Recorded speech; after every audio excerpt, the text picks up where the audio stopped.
Welcome to Across Africa with me, Georgia Calvin-Smith. Tonight, 5 abducted Kenyans have reappeared after growing outcry over alleged extrajudicial abductions of dozens of government critics over the last few months. Police say they'll investigate, but they're suspected of being behind at least some of the kidnappings.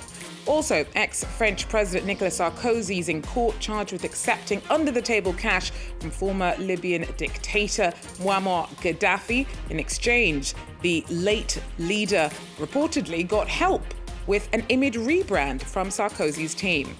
And dancing in the streets for Cape Town's Kapse Klopse annual party. More than 20,000 performers and 100,000 spectators turn out for the spectacle celebrating the city's communities.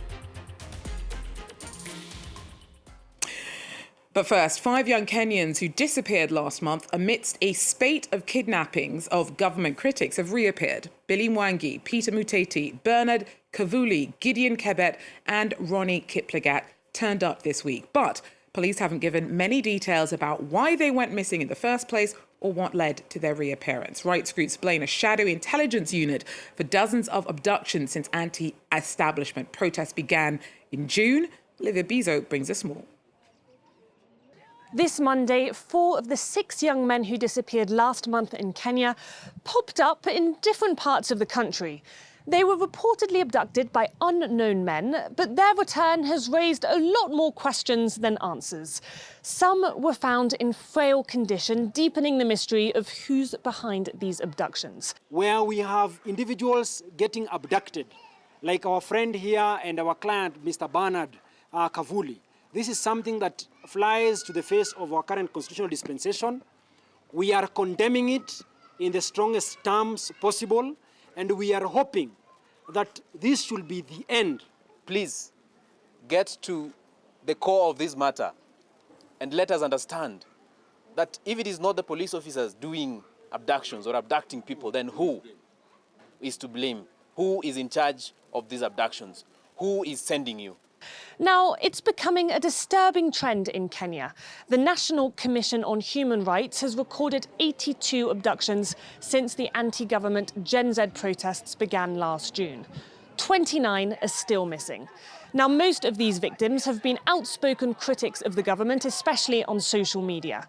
A protest against these abductions was planned for this Monday, but it failed to really materialise.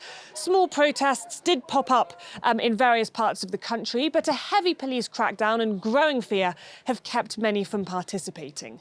So, despite the return of the 4 men this Monday, there's still no word on the other missing individuals, heightening concerns over the surge in abductions under President Ruto's administration. The government, meanwhile, denies involvement, insisting that the police are responsible for accounting for the missing. Well, ex-French President Nicolas Sarkozy is in court, charged with accepting under-the-table cash from former Libyan dictator Muammar Gaddafi. Several of Sarkozy's close aides are also accused of striking up a deal with Gaddafi for a campaign funding for the Frenchman's successful 2007 presidential bid. In exchange, the Libyan leader supposedly got help with an image rebrand from Sarkozy's team. Siobhan Silk tells us more. He's already been convicted of influence peddling and on separate charges related to illegal campaign financing. But former French President Nicolas Sarkozy's time before the courts is not over. After a complex 10-year investigation, he's on trial again in perhaps his most serious case yet. He's accused of accepting 50 million euros in illegal campaign funds from then Libyan dictator Muammar Gaddafi for his successful 2007 presidential run. At this stage in the case, we have the proof that a total of 6 million euros left Libyan public funds and entered France through the way of middlemen. These funds were quickly masked. The claims first came to light in 2011 when a son of Gaddafi demanded that Sarkozy pay back the alleged funding. It's alleged he accepted the cash in exchange for agreeing to help whitewash Gaddafi's international reputation. Sarkozy has denied ever receiving any funds from Gaddafi. He is contesting the accusation, which is grotesque. We don't even know the amount of this alleged financing. Depending on who you ask, it's 5, 6, 50 million, 400 million. We don't even know the currency. Sarkozy maintains the accusations are part of a revenge conspiracy by Gaddafi loyalists because of his government's backing for the international military intervention during the 2011 Libyan civil war, which eventually led to the ousting and killing of the dictator. The proceedings are expected to last several months. If convicted, Nicolas Sarkozy could face up to 10 years in prison. Well, since 1990, Senegal's score on development, measured across a basket of different UN criteria, has risen by nearly 40%.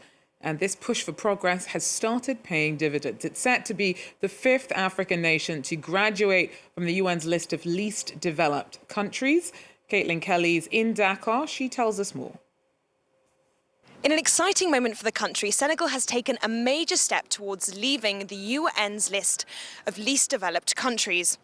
The category of development was established in 1971 by the United Nations, and it's used to highlight a vulnerability of a country and how much special support they need when it comes to things like finances and trade. But over the last 2 decades, Senegal has made huge progress, even improving its Human Development Index score by nearly 40%. For this reason, the United Nations General Assembly have approved a resolution allowing for a 5-year transition period out of this category for the country. Senegal's Foreign Minister Yassine Fall said that they are working on a national strategy to ensure that this transition goes as smoothly as possible.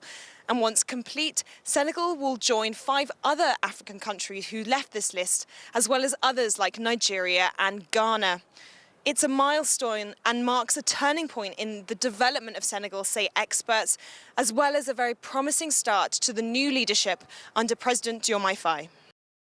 Well, once again, China's kicked off its first diplomatic visit of the year in Africa. It's a 35-year-long tradition, and on Monday, Namibia welcomed Beijing's Foreign Minister Wang Yi to Windhoek. He'll also be heading on to Congo, Brazzaville, Chad and Nigeria this week. He's pushing China's involvement with Africa as his country moves to strike more critical mineral deals and cultivate export markets across the continent. Well, Cameroon's opposition's called out the voter roll figures given by the body overseeing elections. Now, the official lists show that a little under 8 million people have registered for polls due in October. But would-be candidates for the race to replace longtime leader Paul Biya say that many more Cameroonians should already be in the system. Indira tells us more. Yeah.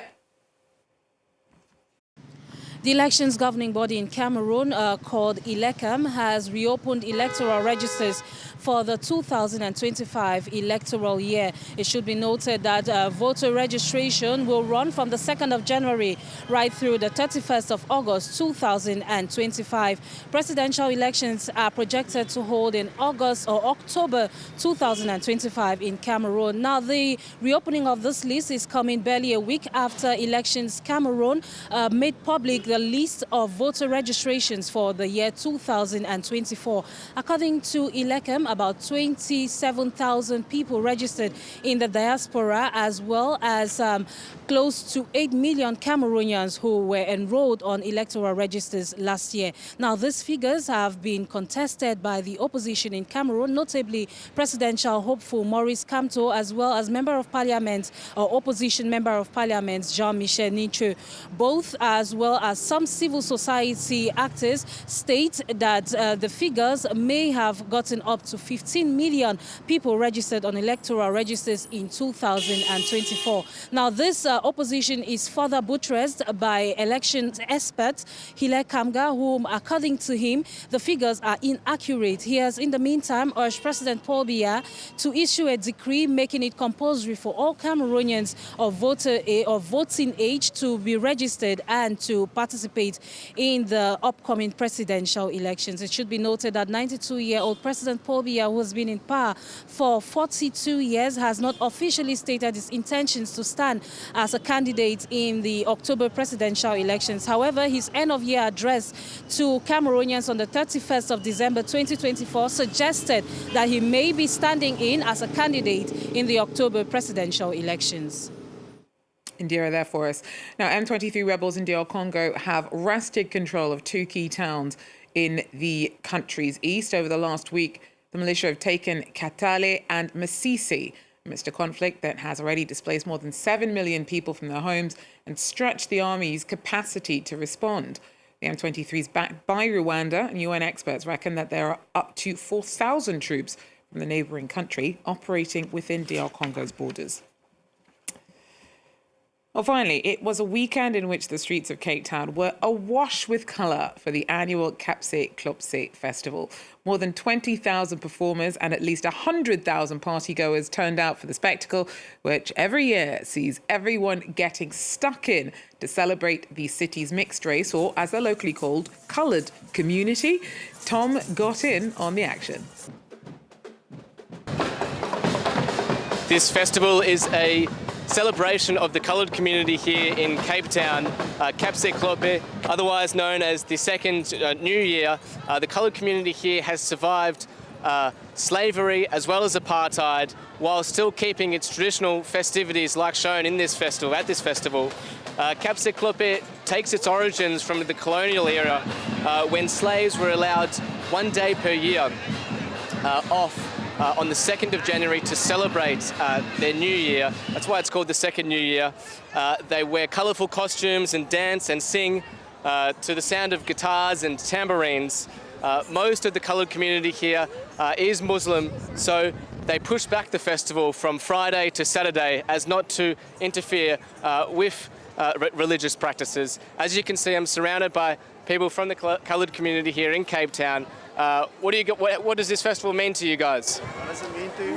Anything? Look how we grow up with this, man. It's like a heritage, and we celebrate freedom, and we celebrate, togetherness, and we all are one, man. You see, that's the reason also we celebrate this. And at this edition of Kapse Klopse, there were 100,000 spectators. That's it for Eye on Africa for now. Thanks for joining us, and do so again if you can. Till then, take care.